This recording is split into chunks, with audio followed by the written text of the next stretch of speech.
There we are. Oh, we were waiting and waiting and waiting. Good morning, everyone. And before we get going, come on then, up you come. Come on, baby, come on. Oops. Let me just, I'm sorry. Look, this is, see what we have to do, don't you? We have to get, because he has to have a place. I've said he can, hold on one second because I've lost the little plug. There we go. All right. So sorry about that. All right, so we are live. We are at home, as you can see, because if we were in the studio somewhere, or if somebody professional were doing this, they wouldn't be bending down trying to find the plug that had dropped on the floor because the dog has dropped it. So, good morning, everyone. All right, so we're going to say good morning first and foremost to my spirit guide, Great Eagle, who, as always, sits on by my right side. I almost said on my shoulder, but as a woman once told me many years ago, in her words, not in mine, my husband is not a bloody parrot. He's not sitting on my shoulder. So Grey Eagle is standing by my right side. And can you get your fingers off the dog? And my naughty sister is here again. No fussing. If you come up, you have to behave. Yes, I'm talking to you. If you come up, you no fussing. You have to behave. I love it. All right. So can we please say good morning to Madeline? Good morning, everyone. And yes, to my far right, we have Carolyn. Good morning, say good morning, Carolyn. Good morning, Carolyn. All right. So, and of course, this, for those of you who don't know, who've never met him before, this is my darling Cachorro. And he is my little healer dog. And if anybody wants to know more about can animals heal, can animals actually give healing? Can animals knowingly give healing? Or is it just something that's naturally for them? I'm throwing all these possible questions out for you. So don't feel free to email us if you want to ask questions, or if you want a question on our YouTube channel, email us rosemary@rosemaryalte.com. And talk to Carolyn and ask your question, and we'll do our best and endeavor to do our best to answer these questions.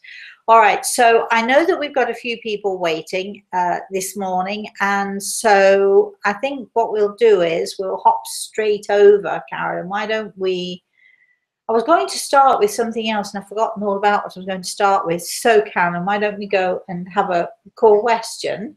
Well, how about we talk about E from Scotland last week had asked you how to handle a friendship situation. Oh yeah, we had a lovely question from E. We're not allowed apparently to mention her full name, which is okay. And she's in Scotland, one of my favourite places. I don't know where you are in Scotland, E. You should write and let us know. My family comes from Stirling.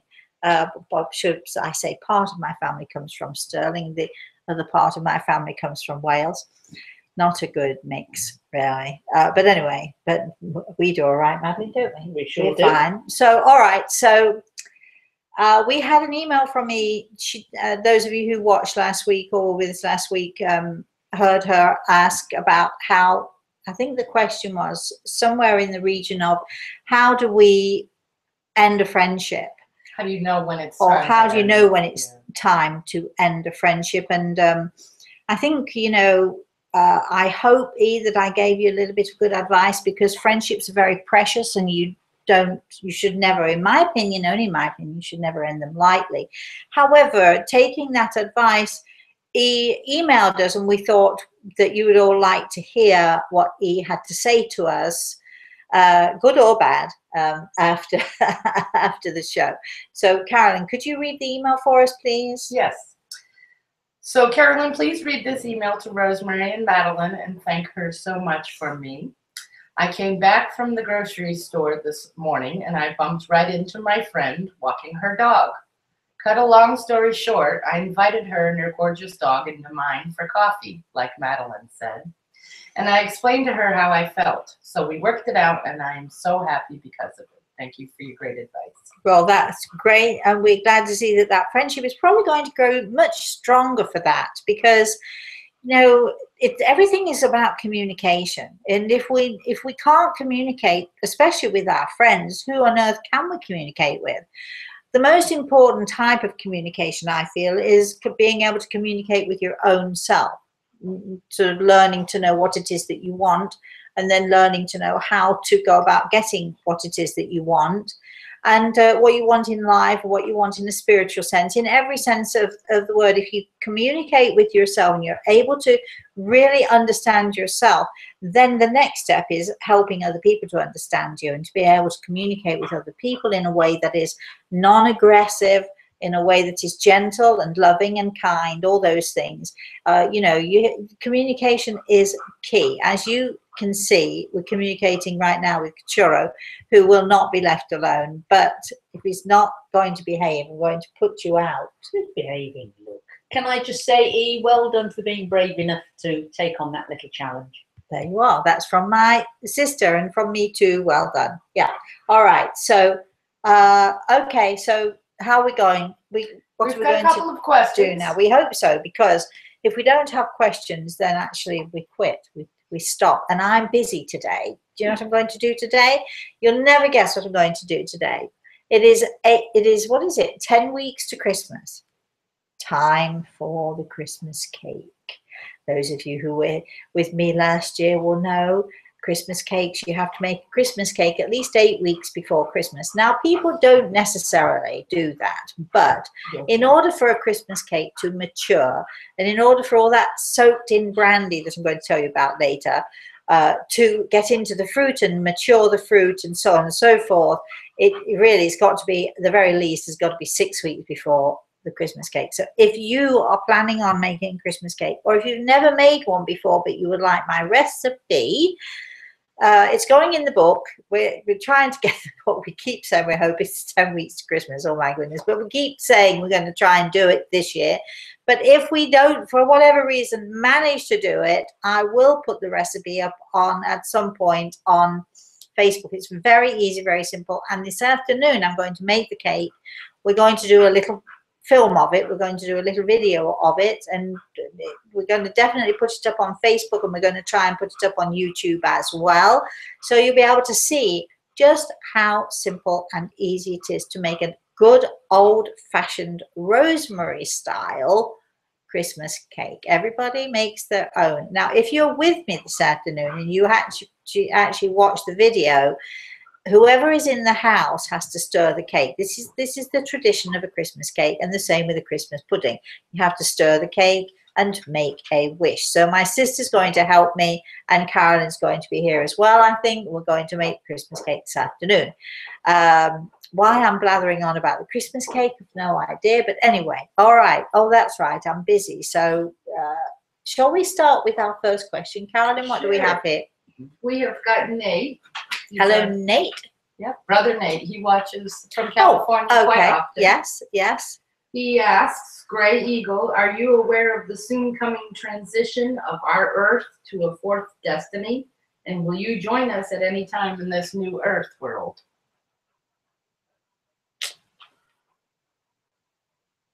That's a tough one, brother Nate. What I'm going to say is this, and I'm asking Graylin. He has his hand on my shoulder as I'm trying to figure out what it is you mean. So, from Grey Eagle's point of view, he's aware. What he says is that he is very aware of the many changes, the many Earth changes that are happening even today and even yesterday. The world is constantly changing. The people who inhabit this world are constantly changing. Ideas are constantly changing. Our energy is constantly changing, and change is, change is not a bad thing. Change can be a very, very good thing, although we're very often, most of us are very nervous about that.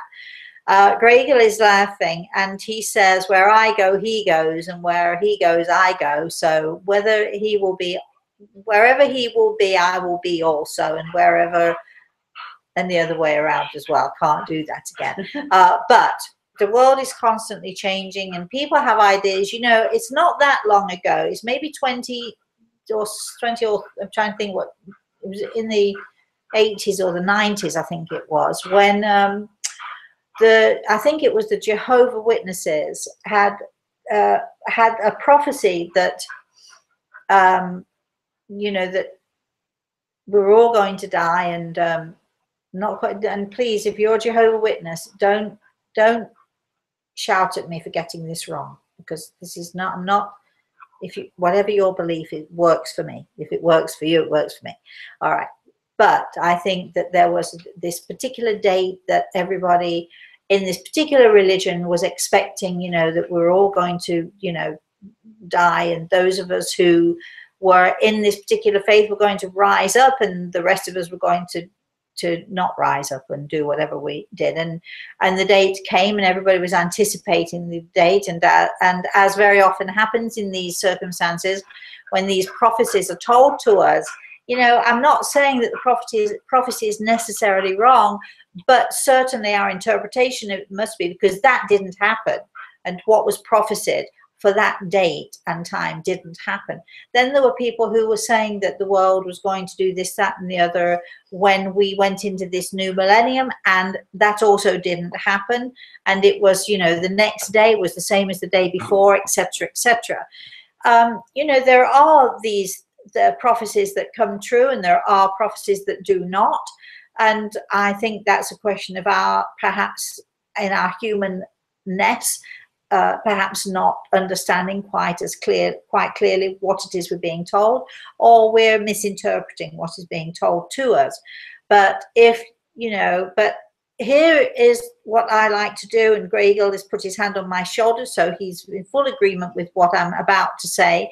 I'm living every day as it comes, and I'm living every day the best way I can, and whether or not in 2000 or whatever it is, or 3000 something or another, something is going to happen, is not going to affect me right now, and I'm not going to prepare for it any more than I'm preparing for it today, because I believe that we should take the moment and make the most of every moment that we can. There are so many of us who look back. Some of us look back in anger and frustration. Many of us look back, you know, and we appreciate, you know, those things that have happened to us, and we have wonderful memories, and we have such not wonderful memories. We can use what happened in our past to help us, to make us stronger, to build, to make us more compassionate or more tolerant, or whatever it is. We can use those experiences, because those experiences were given to us so that we could, you know, build our character and build on our soul, and build on the character of our soul, and so on. But am I living in the past? Absolutely not. Do I intend to live in the past? Never. Not I will not live in the past, but I will use all the good stuff that I can to make me stronger and more tolerant and more loving and kind, hopefully.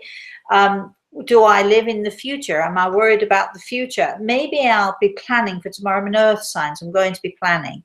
But I'm also aware that plans change. So I'm planning and strategizing, as all earth signs do, but I'm also willing to forego the plan if something better comes along or different comes along that I prefer to do.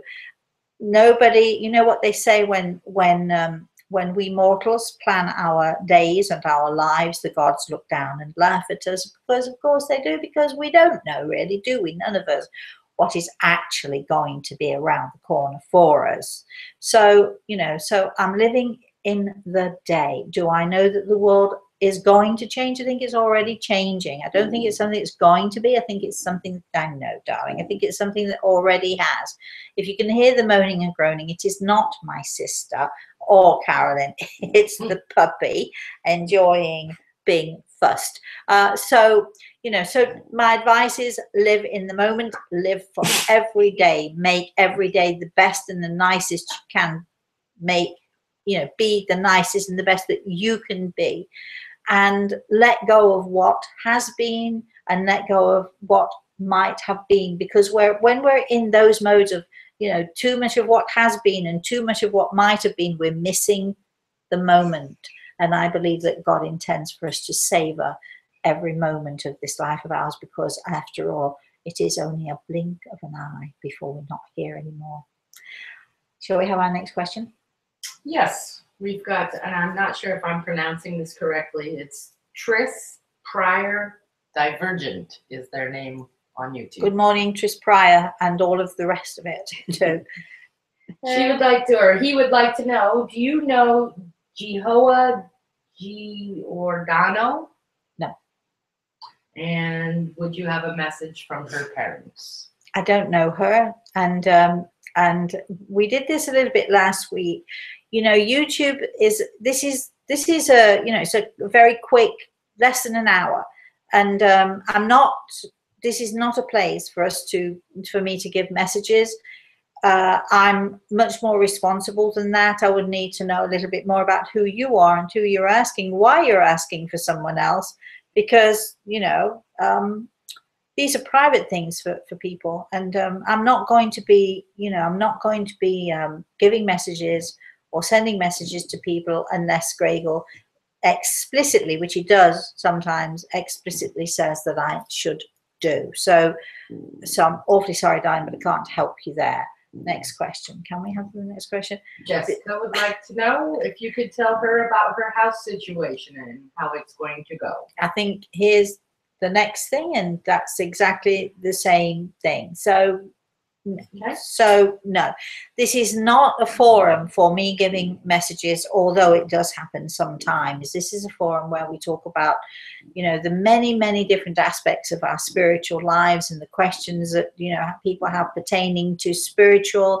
and you know, earthly issues and how we can combat those. So this is not a forum for, I'm not going to sit here giving messages willy-nilly to here, there and everywhere. I'm sorry about the moaning and groaning. We may have to put the puppy down because it's like, but it is Cachorro and he's in ecstasy. Just, you can't see him on camera, but he is in ecstasy. That's all the moaning and groaning bit. Yes, next question. Karen says, your friend Karen. Yes, good morning, Karen. Good morning, watching with Mom. Took us a while to figure it out, how to connect, but we're here. Morning, LJ. Morning, Karen. This Karen from Karen. Yeah. Hi, Karen. And her mom. Hi, Karen's mom. LJ. LJ. Yeah. LJ. LJ. LJ. LJ. LJ. Hi, LJ. You wouldn't think we both spoke the same language, would you? But we do. I'm very fluent in gobbledygook. As am I. Yeah, so sorry. Does she have a question for us? No, she doesn't. She's just saying hello. But Gabriella has a question. Good morning, Gabriella. Those in the spirit world, do they have emotions like people here on earth? Sadness, happiness, depression? Gabriella, that is such a great question, and thank you for asking it. And the answer is absolutely they do. You know, I'm just thinking of an example of a consult that I had just this week. A mother, and she'd lost her son, and she'd lost so many people actually, but particularly her son. And he went through, as I was talking to him and giving messages from him to his mother, he went through a whole gamut of emotions, joyful for some things, very sad for other things, very tearful for other things. And you know, he's an emotional young man anyway, but he was, you know, explaining to his mum how joyful he was for certain things happening in his family's life, which he was able to see. He was also explaining how, you know, how sad he was because, you know, someone in his family is still suffering very dreadfully from a bad accident. And very often when people first come through from the spirit world, when it's their first time, they will often show tremendous emotion, so much joy, nervousness, anticipation, excitement, all of those things. You know, this is their first time to talk to someone who they've left behind, and the pressure's on. And so they can get very emotional and very teary and very nervous about the whole thing. And my job is to try to make them feel, you know, a little bit better about that, and to make them, you know, feel, you know, more relaxed and give them a good experience. But yes, great, Gabriella, great question. Yes, and I also know, forget when people in the spirit world are talking to me, I also know that when they come and visit us, in fact, I remember a couple who came to see me, and they'd lost two sons, and there was a lot of for whatever reason, at that particular time in their life, for whatever reason, there was a lot of arguing, a lot of fighting going on between the two of them. And both their sons, they had two sons here still with them, and they had two sons who had died in very similar circumstances, 2 years apart, 5 years apart. And those sons were watching over them, and watching over their brothers who were here. But they gave their parents a really good talking to, because they were very, very frustrated, because this is what you have to remember. And it's very hard because we're human.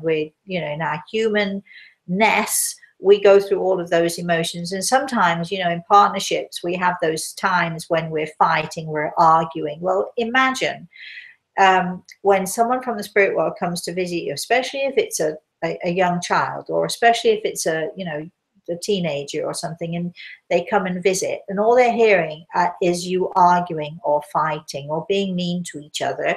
I mean, who wants to go visit that? So it's up to us. We just said earlier on, live every day as if it's the most important day of your life. And, if you want people to come to you from the spirit world, and if you want them to come and stay and enjoy you and enjoy being with you, then, you've got to be behaving.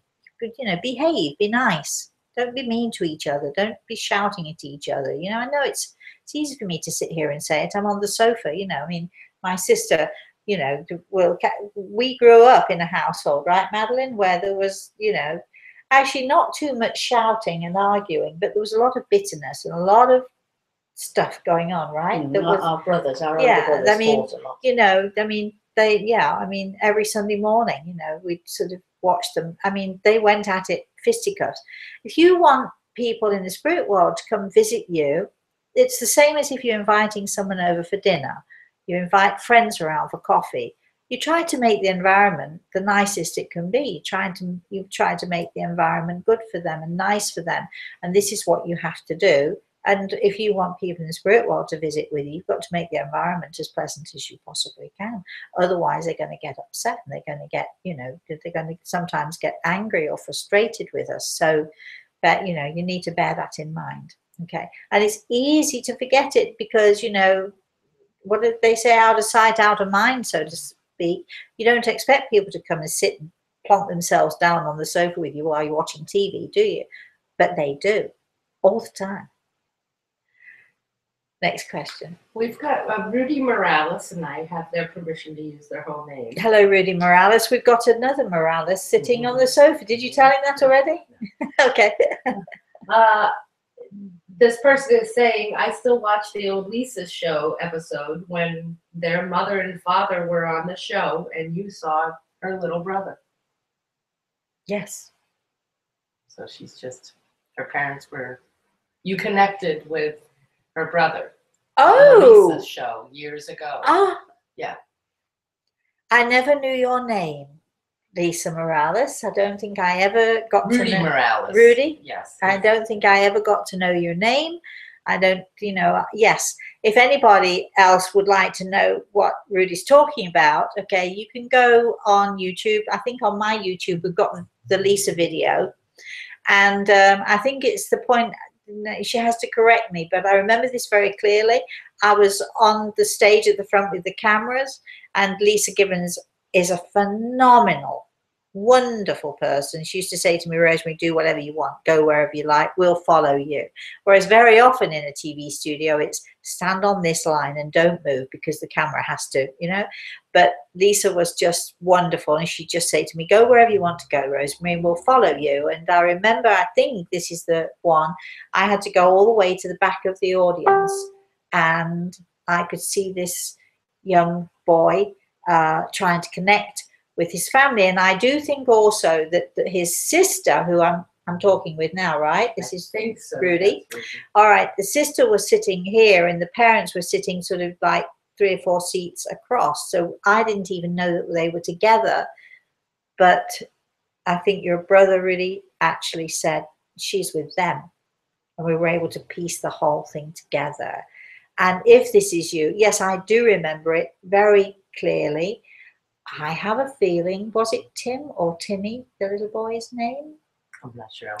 So, Rudy, write to us, let us know, or even let us know right now. And God bless you, darling. And I'm sure he's grown, and I'm sure he's still with you. So thank you for writing in. Thank you. And just let me know how that went for you guys, because I never actually was able to talk to you afterwards. I do hope it made a huge difference, and I do hope that it was able to bring you some peace and some harmony. Let's have our next question. You said, she's responding. She's saying, you said my brother was wearing a halo around his neck.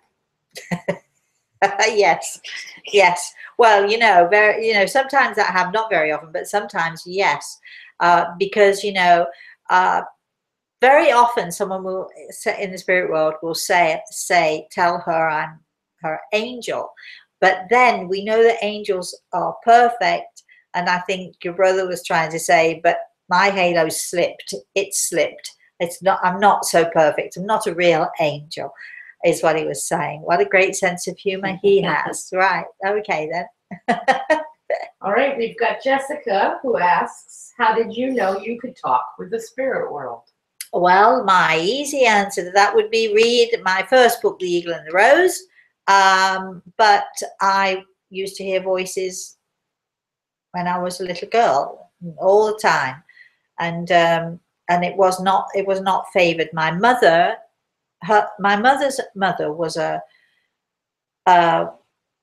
patient in the local psychiatric hospital in the city of Leicester, where I was born, the Towers. If you Google it, you can Google that building, and it does look like a huge Victorian monstrosity, something that you might actually see in a horror movie. Did you ever go to the Towers, Madeline? Have you ever seen the Towers? I've seen the Towers, yes. I've never been inside, thankfully. I have been inside. I did go inside. I went on a school trip, and we were putting on a performance. I was in the drama group. We were putting on a performance for the patients in there. Some of the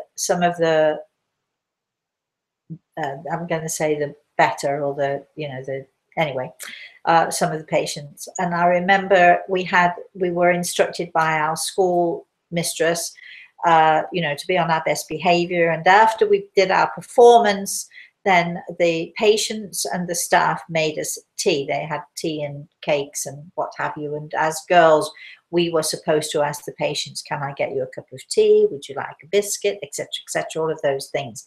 And in one of my books, and I think it is probably in the first book, I think it's probably in The Eagle and the Rose, we tell a story about the Towers, and how I saw a lady.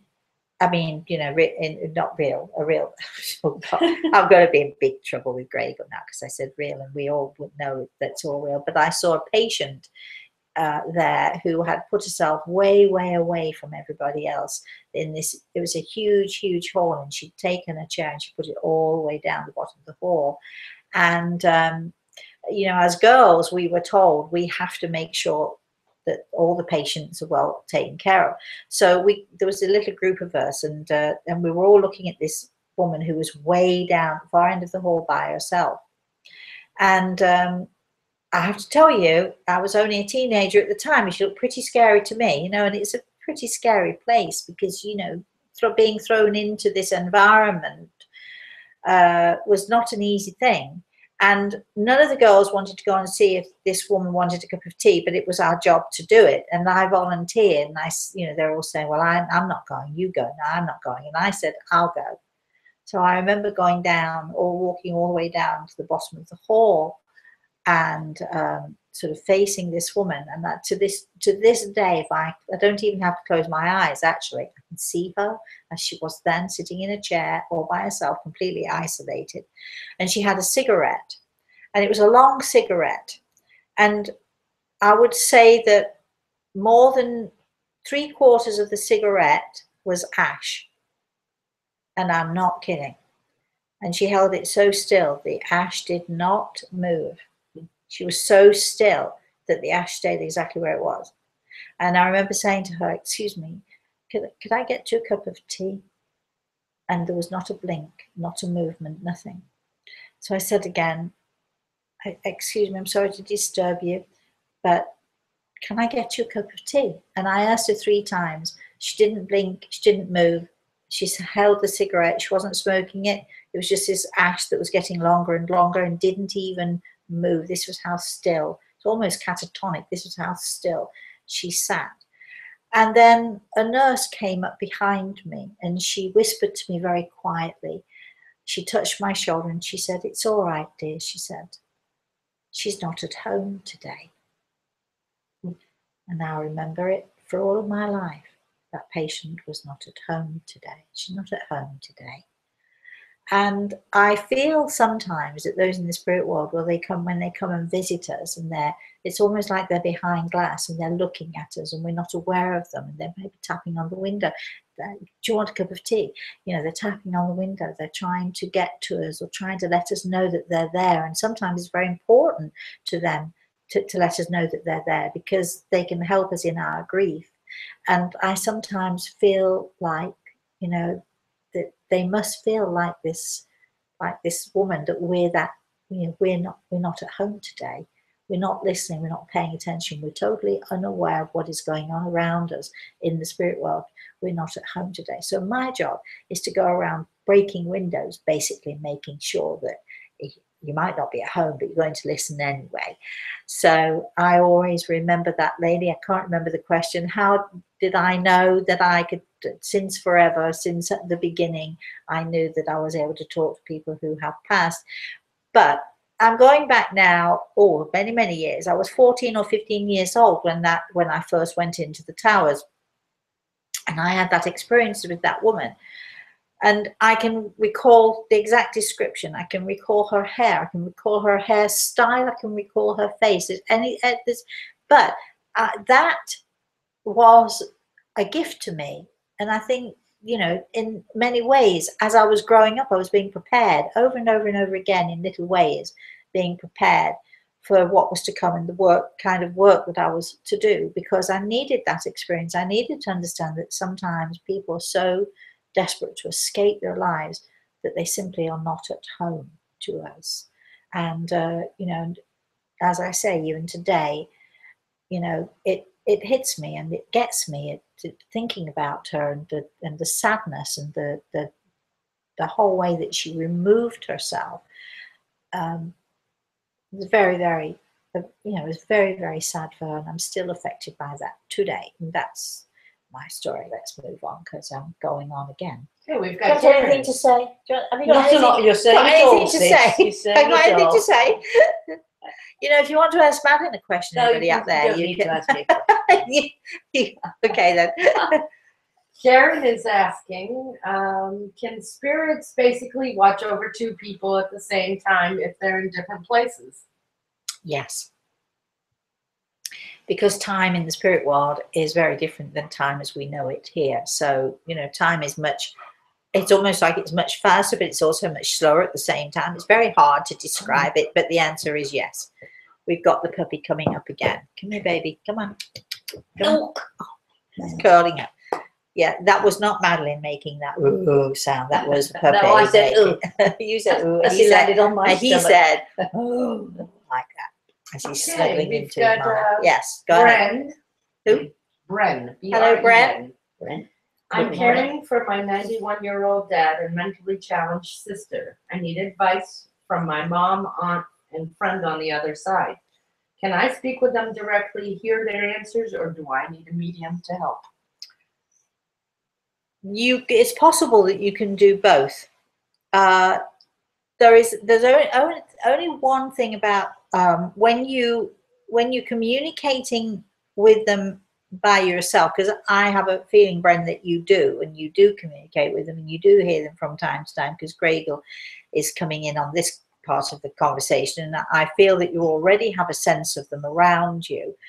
But the only issue there is that when we do it ourselves, there is a tendency for us to either hear what we want to hear, misinterpret a little bit what we're hearing, or maybe we don't necessarily hear all of what they're saying to us, only part of what they're saying to us. And it's a bit like listening to a conversation. If you only hear part of a conversation, you can misinterpret that conversation very easily.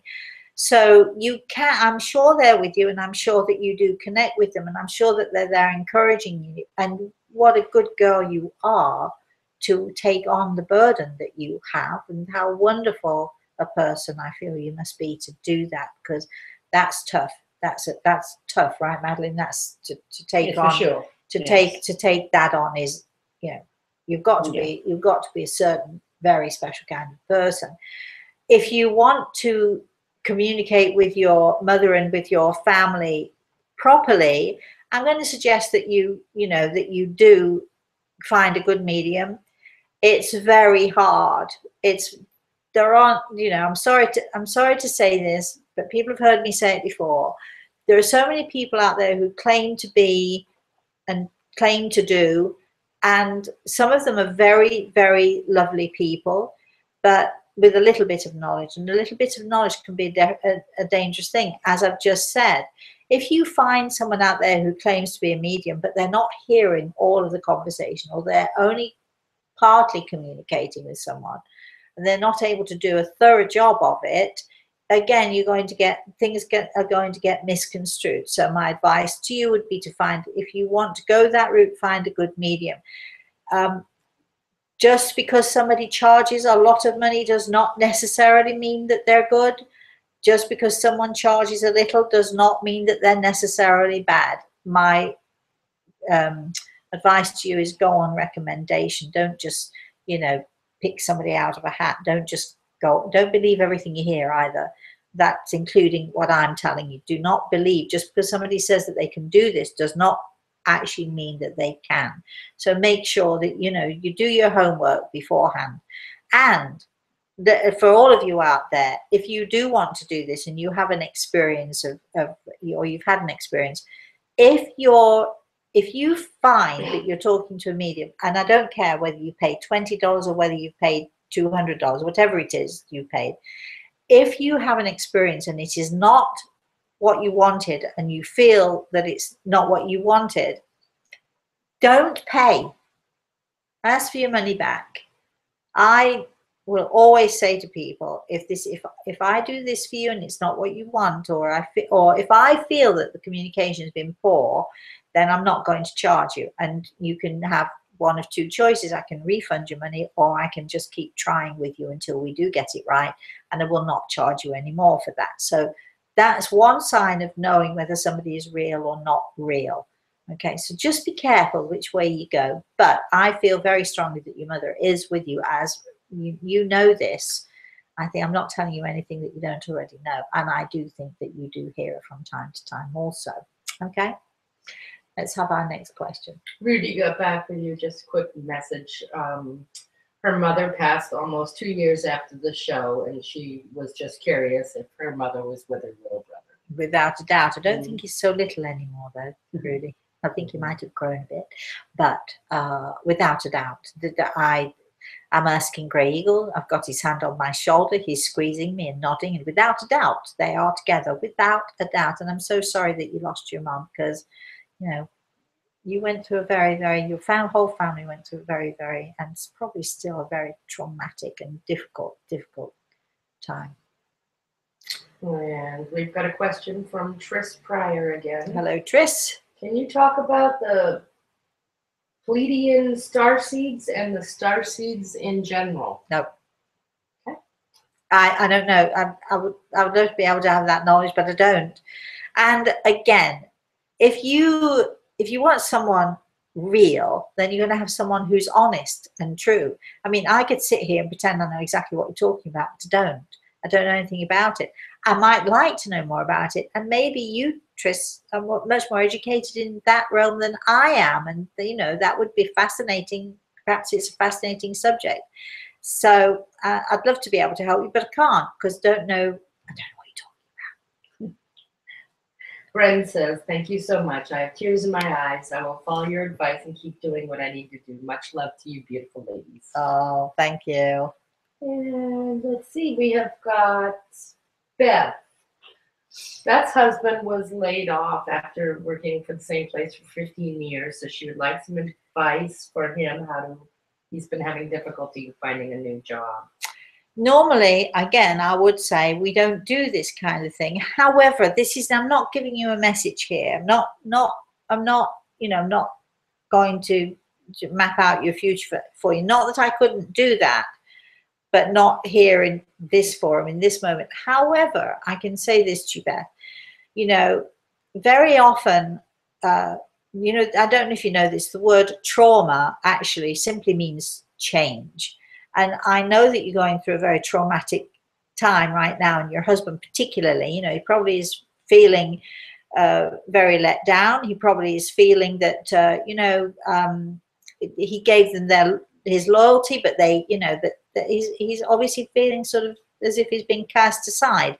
But this, change could be the very best thing that ever happened to him. And my advice to you is, excuse me, I've got itchy nose, got dog hair up my nose, that's what it is. My advice to you is this, and for your husband, and I know it's difficult because he's going through this time of doubt and, fear and all of those things, but I'm sure he's doubting himself now as well. But my advice is to use this, to turn this around. Get your husband to think about what it is he would really, really love to do, because I suspect for 15 years he's not been doing what he really, really loves to do. There's something else in his mind, in his heart, that he would like to try that's different. Don't be afraid. This is my advice to you. Tell him, don't be afraid. Please don't be afraid to try something new and to try something different and to go for something, or to try something that is going to be very, very fulfilling to you, that's going to be something that you can really get hold of. Yes, you can be afraid of it. What if it doesn't work out? Well, guess what? After 15 years, this didn't work out, did it? What have you got to lose? Nothing. But you've got everything to gain. Embrace the change. Yes, exactly. My sister says, which is what I'm trying to say. She says it much more succinctly than I. Embrace that change and turn it around and make it something that is good for you and positive for you. Years and years and years ago, many years ago, my husband ran a clothing store, and one of his employees was a young man who, for whatever reason, the bosses wanted to fire him, but it was difficult to just fire him outright. This is England. People, you can't just fire somebody in England. You can here in the States, but you can't in England. All right, so and so they found a way to actually fire him. It was a poor excuse, but they found a way to fire him. And this kid, he had a wife and he had a son who had cerebral palsy, and this son was very disabled. He was only 2 or 3 years old at the time. Well, he went to his grandmother and he borrowed a little bit of money from his grandmother, and he bought a second-hand van, and he then went to all the factories around the city of Leicester where we were, and it was a sort of a hosiery town, right? Yeah. Sort of industrial hosiery, that sort of thing. And he bought and begged and borrowed almost all of the scraps, all of the clothing that they didn't consider perfect, and he bought it for next to nothing, put it in his van, went on a market stall, and 2 or 3 years later he had something like 5 market stalls and a shop. So you can do it. And he became extremely successful and very, very happy, because he was working for himself now, not having bosses and not having to, but he was motivated by his wife and by his son. He knew he'd got to do something. And so, he was motivated to do it, and he did it, and he became very, very successful in doing that. Trauma, change, it's the same thing. It simply means change. Don't be afraid of it. Embrace it. Go for it. Make it work for you. Beth says, thank you so much. He's just driving me crazy. Laugh out loud. Well, I understand. Yeah, I understand that. My sister's driving me crazy. Why are you driving me crazy? You know what? Why she was driving me crazy this morning? Okay, I get up. I can hardly get out of bed. My back is one of those days. And when my sister wakes up, she's awake. When I wake up, I like to sort of just come around in my own time. So she's talking about how better the cart would be on the sand and putting the sand if we went to Walmart and we got some wheels. And she's into this, and all of a sudden I say to her, stop. She looks at me, she says, you've got to stop. So you just like Samantha, you're really on a roll. Can you give me a minute? We were laughing about it. Well, I'm awake. I'm in the wide awake club. Our other sister Jude, back in England, she's a slow starter like Rosemary. I'm not too slow. I just half and half. Half and half. Yeah. After a few minutes, if you just leave me alone just for a few minutes, and I can straighten my back up and all of that, you know, all the stuff that we oldies have to deal with, you know, in our day, I'm okay. It's just, you know, when I first wake up and I'm sort of struggling a bit. Madeline's wide awake, trying to fix cart. If anybody knows how we can get a cart over the sand with all sorts of, it has, you know, it's heavy to pull, and it's only got small wheels. It's a heavy load, so we're trying to think how we can get a motor. We're trying to think of how to get a motor to it, because even though it's not very far onto the sand where we want to sit and off of the sand to the cart, it's not very far.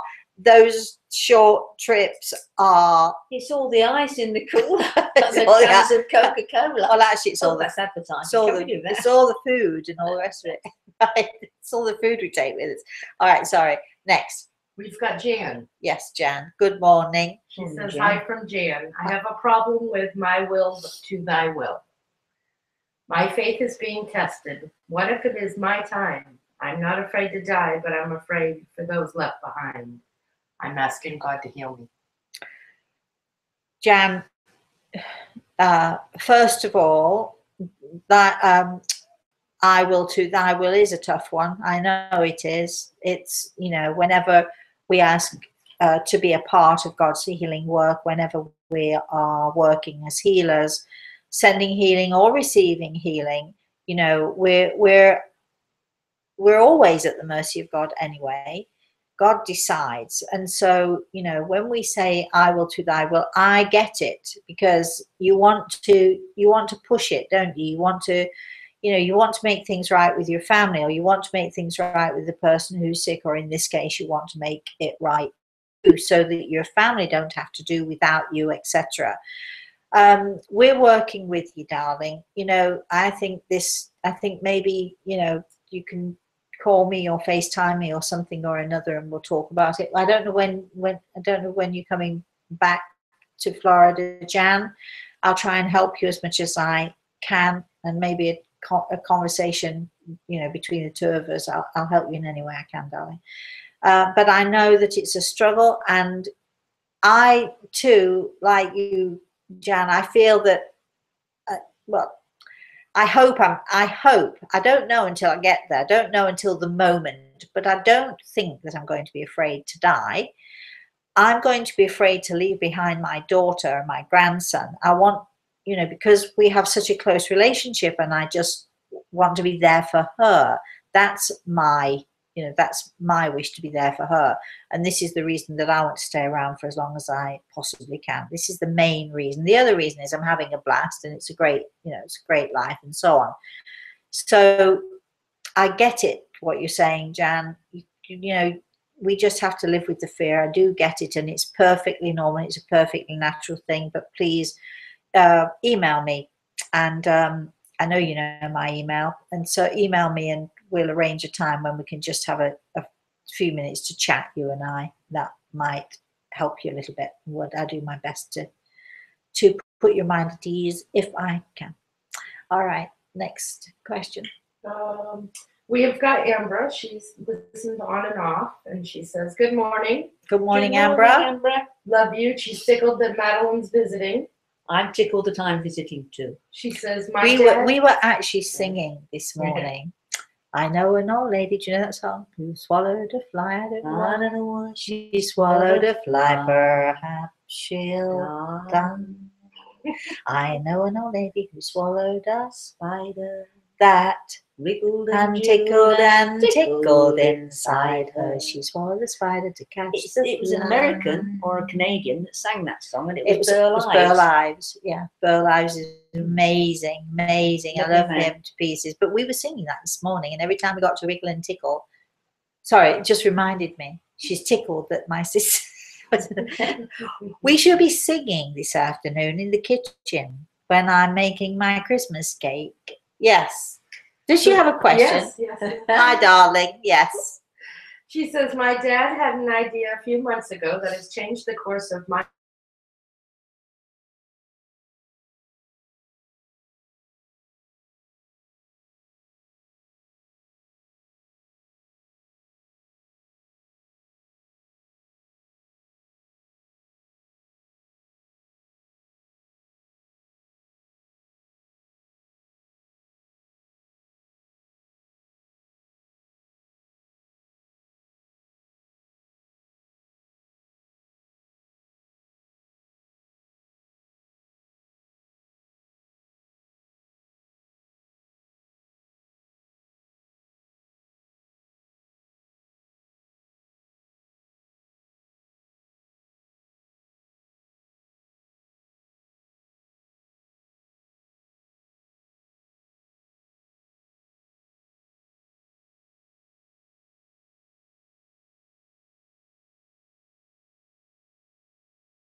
Okay, we should be back on. Are we live? It looks like it's live.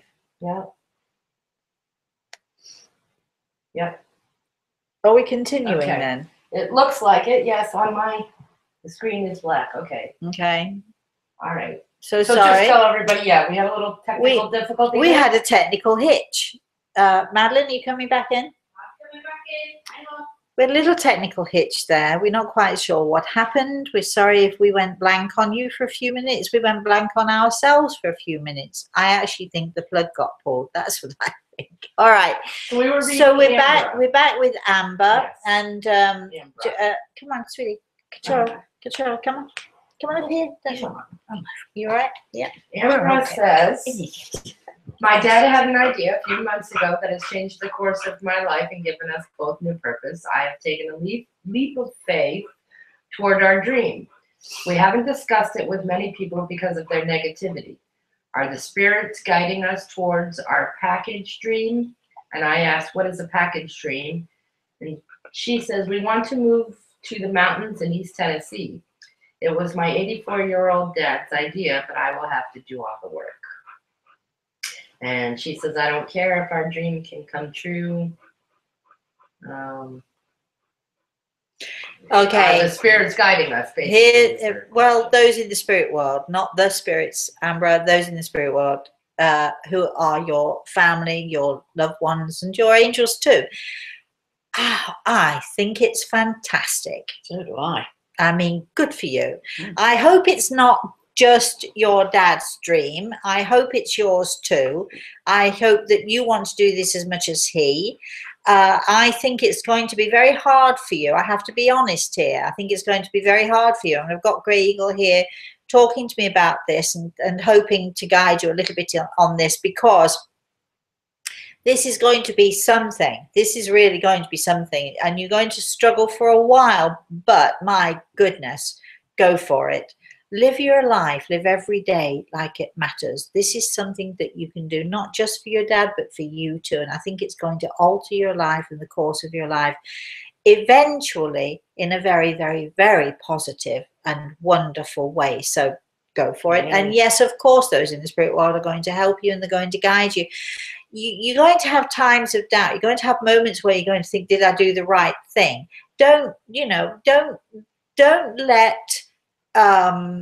what you're holding on to now ruin your future, because the world is your oyster and you should explore it. That's what you should do. Good for you and good for your dad. Good for him. Wow. I think human beings were made to find adventure and seek change and grow and mature. And you can only do that if you get out there and try different things, take different roads. Well, I think, take the challenge. I don't know that necessarily that we're made necessarily to go out for adventure, but some of us stay home and we have great adventures at home. Absolutely. And some of us stay home and we don't have any adventures and we're too afraid, we're too nervous of making changes. And those who are too nervous to make those changes are definitely missing out on so many different possibilities. But there are so many of us who stay home for other people rather than, for our own selves. And then, we get to a point where those other people move out of our lives or leave our lives for whatever reason. And we're left, still where we've always been and sometimes regretting. The one thing that I do not want to do at the end of my life is to fervently wish or hope that I'd done something or dared to do something or dared to be someone that I, wanted to be. I don't want to die with regrets. And good for you. Good for you. Fabulous. All right. Well, that'll bring us to the final question. The final question. Oh, we have a final question, Carolyn? Go for it. Yeah. What's on your bucket list? What's on mine? To go with the bucket? A spade, yes. My sister says a spade to go with the bucket. Why don't we ask Madeline, what's on your bucket list? What would you like to do? Now then, I want to do a bungee jump with my son Duncan. I want to go on a bobsleigh ride. Right. I want to go whitewater rafting. I want to do all sorts of sporty things, me. That's on your bucket list, is it? Madeline was always a sporty. I am not a sporty person. I'll wear the high heels and she'll wear the trainers. The flatties, yes. Yes. What's on your bucket list, Carolyn? I don't have time to think about this. I've turned it around on you. Come on, let's no take a look idea. at Carolyn. What's on your bucket list, Carolyn? I can't find you. There you Just are. one thing that springs out. Come on, you're on my Graham Norton sofa. What is on your bucket I'd list? like to go to the Grand Canyon. There you go. How's Oh, that? that's another The one, Grand yes. Canyon. Horseback riding through the Grand Canyon. A donkey, I hear, actually. is better. No, you do not. When I was at the Grand Canyon, I've been to the Grand Canyon a few times. Sorry. But the day before I went to the Grand Canyon, a helicopter got sucked down into and crashed. And the next time I went, a week before, you can go on these donkeys and they sort of you can camp at the bottom down in the bottom of the canyon there, and they take these donkeys because donkeys are very sure-footed, and they take the donkeys and the donkeys carry people that carry you down, but they also have donkeys with packs on and stuff like that, camping gear and so on and so forth. And a week before, the last time maybe one of the times I went, was there was a donkey with a person on its back who decided for whatever reason or another that he wanted to commit harikari, so he jumped off the edge with the person on his back, who was then killed. So just be careful when you're talking about going to the Grand Canyon or helicopter rides, or you see this. My sister says, "Who cares?" Because if she would say, if the donkey jumps off the thing and I'm on its back, it's my time. I'm thinking, no, I want to stay. No, I'm not going to put myself at such risk. So with different people doing different things, what would be on my bucket list? I honestly, I don't mean to sound like I've been everywhere and done everything, because I certainly haven't. But I've been a very fortunate, very, very fortunate person in my life. I've traveled all over the world so many times. I've been around and around it a few times. I've had so many wonderful and amazing experiences. I've been to some incredible churches, and I've been, I've done so much. I've been to the most beautiful beaches in the world. I've been to incredible places. I've been, safari in Africa and all of that sort of thing. So I don't think I have anything on my bucket list, except I have one thing on my bucket list. If I can have this repeat over and over on my bucket list, it would be to spend time, more and more and more time with my daughter and my grandson, and that would be my bucket list. And that's the only thing, because they live in New York and I live here in Florida.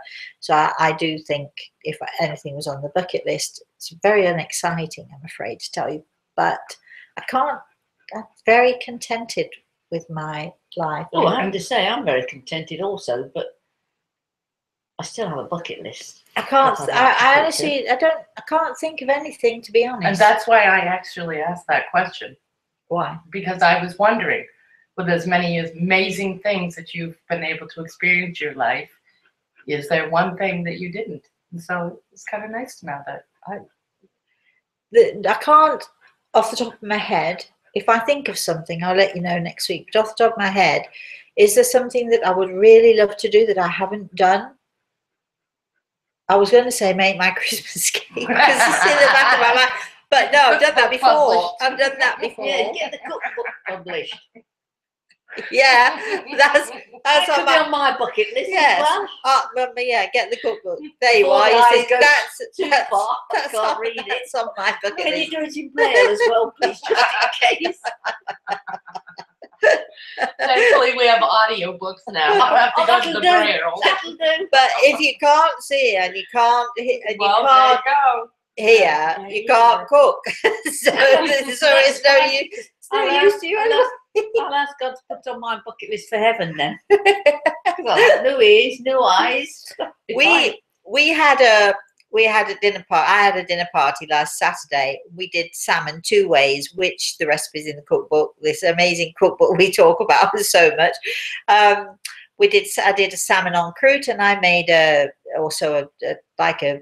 oriental salmon, which was also delicious. And I made different sauces to go with it, all in the cookbook. And I also made, as per requested by my sister, because it's a big birthday coming up soon, I made a lemon cake. And what I did was I decorated it in a different way than I usually do, because I candied some lemon peel and decorate it with candied lemon peel. So that picture is going to be on Facebook for you to see at some point, perhaps even today.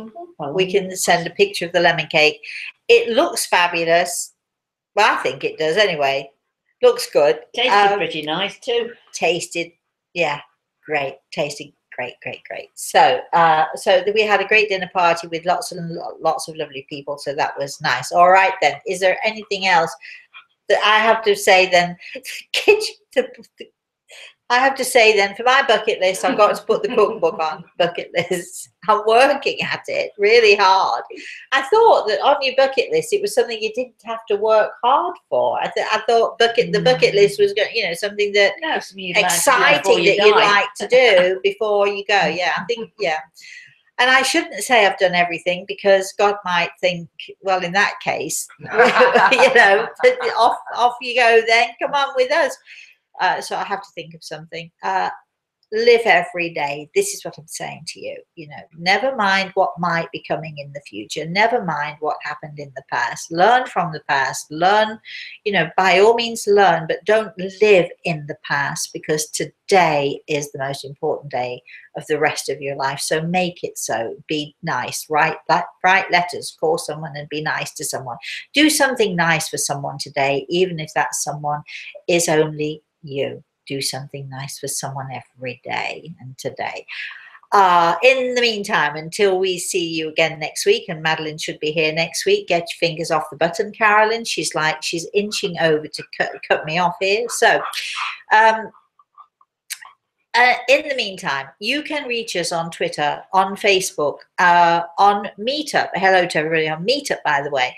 You can find us where On YouTube. YouTube and Instagram, but I'm not good. I keep forgetting about it, but I'll keep trying as well. You can, of course, you can find all of these lovely shows on YouTube. So go back and watch them all. You need to go back and watch them all because we are beginning to plan now our competition for Christmas. You have to subscribe. So please, please, please subscribe.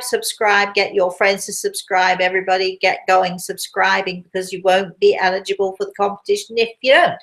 And in the meantime, until we see you again next week, please, please, please, please. Yes, I am getting the button. If only I could see that little arrow. Have a very, very, very, very blessed day. Bye-bye, everyone. Oh, I thought I clicked it.